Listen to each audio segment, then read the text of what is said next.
Siapa yang selama 1,5 tahun ini punya anak di bawah usia 17 tahun? Apa rasanya umplek-umplekan setiap hari disuruh belajar dari rumah sementara rumahnya nggak ada tempat kecil aja untuk belajar zoom-zooman? Apa yang terjadi kalau ditambah 1,5 tahun lagi? Di sisi lain, kalangan rakyat umumnya, bagaimana rasanya mereka sahabat yang nggak ada internet, nggak ada pulsa, sementara di rumahnya ada 3 orang memerlukan komputer atau gadget atau laptop untuk kerja dan sekolah, tapi tidak memilikinya. Fakta saat ini, biaya sekolah dari rumah ternyata tidak murah. Menjalankan sekolah dari rumah ternyata nggak efektif. Dapat ilmu tipis, nggak ada keterampilan lainnya termasuk laboratorium dan kehilangan skill olahraga, kesenian, dan keterampilan sosial lainnya. Bekerja dari rumah malah banyak stresnya, banyak wacana diskusi top, tetapi tidak ada gerakan nyata. Diskusi doang, eksekusinya kecil. Seminar, meeting, belajar online, ngomong doang 1-2 orang. Wacana,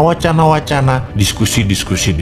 Rekening mah minus juga. Saat ini dunia bergeser jauh. Berapa lama kita akan menjadi seperti ini di bawah serangan virus? Jawabannya, kalau gini cara mengelolanya, selamanya. Setidaknya sampai tahun 2025. Demikian kata WHO dan World Bank. Waduh, paling cepet 2023 awal deh. Tetap aja lama. Maunya tahun 2021 ini paling lama selesai deh. Vaksin deh tuh 100% orang Indonesia. Pertanyaan lagi, apakah selesai COVID? Ya nggak tahu juga. Menurut Ngana, selesaikah COVID ketika 100% manusia Indonesia sudah divaksin? Jawabannya nggak tahu. Misalnya, manusia setelah divaksin, efeknya tingkat kematian dan fatality-nya menurun. Tetapi tetap bisa kena. Dimana kalau kena ya isolasi mandiri, katakan 10 hari. Setiap hari ada 30.000 orang bergantian bergiliran. Tiap hari ada 30.000. Karena 10 hari di isoman, maka yang dikurung hari itu adalah 300.000 orang per hari yang terkurung gantian sampai 100 juta orang. Gitu ya, 2 tahun itu bisa tercapai. Bisa lebih. Serem amat ya kalau ini terjadi. Untuk mencapai 60% populasi yang benar, ya bisa 2 tahun lagi, mungkin bisa 4 tahun lagi. Kalau hal ini terjadi, maka bukan hanya ekonomi yang ambyar, tetapi keterampilan sosial anak kita, keterampilan lainnya hilang. Bisa terjadi generation gap yang parah, di mana di tahun 2045, 24 tahun lagi, mereka usianya yang sekarang 10-20 tahun itu adalah mereka menjadi tulang punggung angkatan kerja dan usaha. Mereka, bayangkan, tidak punya keterampilan yang mumpuni. Maka angkatan yang usianya 50-70 tahun di kemudian tadi masih tetap bekerja dan ini tidak efektif. Maka gawat kalau bernegara tidak ada yang memikirkan hal ini, tetapi lebih memikirkan tenaga kerja asing bagaimana bisa masuk terus dengan dilindungi pejabat paling berkuasa. Alhamdulillah berhasil masuk terus. Itu lebih penting baginya sekarang. Saat ini generasi mendatang ngapain gue pikirin katanya. Yang penting saat ini lagi berkuasa, gak ada yang boleh halangin. Pokoknya gigi 5, gaspol, gue harus kaya. Lalu siapa yang urus generasi muda yang sudah 1,5 tahun ini dikurung di rumah? Ditambah masih ada kemungkinan dikurung lagi 1,5 tahun lagi. Kita urai masalahnya. Kalau anak usia saat ini 7-11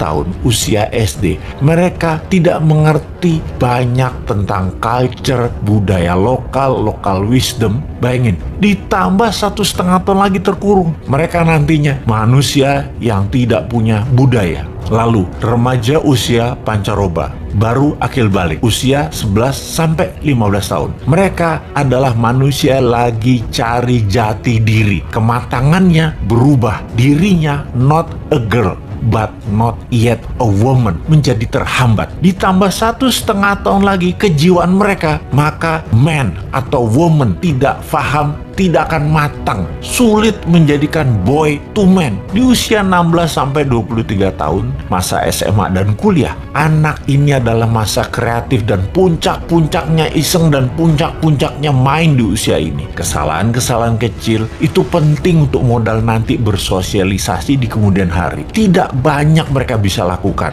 Mereka masuk generasi yang hilang. Kalau ditambah 1,5 tahun lagi, sekolah mereka tak berketerampilan, tak ada kesempatan di laboratorium, di studio, praktek kerja, keilmuan jalanan atau street smartnya tidak ada. Hampir tidak mungkin membuat mereka berubah from man to gentleman. Ada 40% saat ini dari populasi Indonesia yang usianya saat ini 7-23 tahun. Yang 20 tahun lagi mereka merupakan tulang punggung keluarga, bangsa, negara. Jadi apa mereka ini nantinya? Ada yang